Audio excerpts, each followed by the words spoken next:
प्रत्युपकार। शेर की गुफा थी, खूब गहरी, खूब अंधेरी। उसी में बिल बनाकर एक छोटी चूहिया भी रहती थी।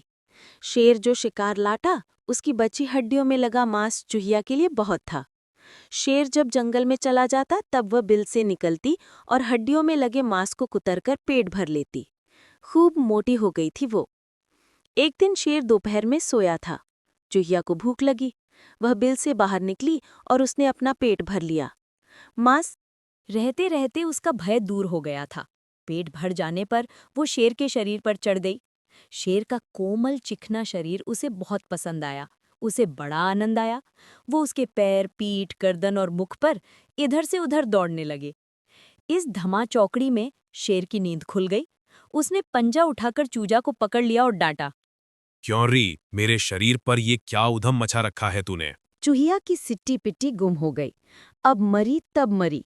किसी प्रकार कांपते कांपते बोली, महाराज, मुझसे सचमुच बड़ा भारी अपराध हो गया, पर आप समर्थ हैं। यदि मुझे क्षमा करके प्राणदान दे दें तो मैं शक्ति भर आपकी सेवा करूंगी। शेर हंस पड़ा। उसने चूहिया को छोड़ते हुए कहा, जा, तू मेरी सेवा तो क्या करेगी, और जंगल के राजा को नन्ही चूहिया की सेवा से करना भी क्या है, पर तुझे क्षमा करता हूँ। संयोग की बात, किसी अजायब घर को जीवित शेर की आवश्यकता थी। जंगल में जाल लगाया गया। शेर उसमें फंस गया। वो दहाड़ने और चिल्लाने लगा। शेर बहुत शक्तिशाली था। वो बार बार पंजे मारता था, दांतों से जाल को काटना चाहता था और उछलकर भागना चाहता था, लेकिन जाल ऐसा वैसा नहीं था। शेर को फंसाने के लिए भला कोई कमजोर जाल कैसे बिठा सकता है? शेर जितना उछलता और पंजे मारता था, जाल के फंदे उतने ही कसते जाते थे। शेर के पंजे के नखों और मुंह से भी रक्त आने लगा था, किंतु वो बराबर जाल को नोचता ही जाता था। उससे हुआ ये कि जाल बहुत अधिक कड़ा हो गया।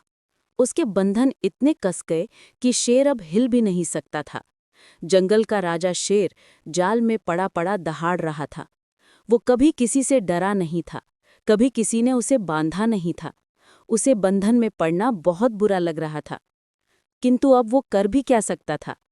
वो दहाड़ रहा था और कुछ कुछ डर भी रहा था कि कोई उसे पकड़ने आवेगा। उसे क्रोध तो खूब ही आ रहा था। शेर की आवाज़ चूहिया ने पहचानी। वो दौड़ी आई और बोली, महाराज, आप चुप रहें। दहाड़ने से दूर गए शिकारी दौड़ आएंगे और मुझे भी डर लगेगा। मैं काम नहीं कर सकूंगी। मैं जाल कुतर देती हूँ। शेर चुप हो गया। बड़ा मजबूत जाल था। चूहिया के दांतों से रक्त निकलने लगा, पर उसने जाल तो काट ही दिया। शेर कुछ बोले इससे पहले चूहिया ने कहा, आप जल्दी भागिए। मेरा क्या ये कम सौभाग्य है कि मैं अपने जीवनदाता एवं जंगल के महाराज की कुछ सेवा कर सकी? शेर ने केवल इतना कहा, भलो भलाई ही पैर लहई।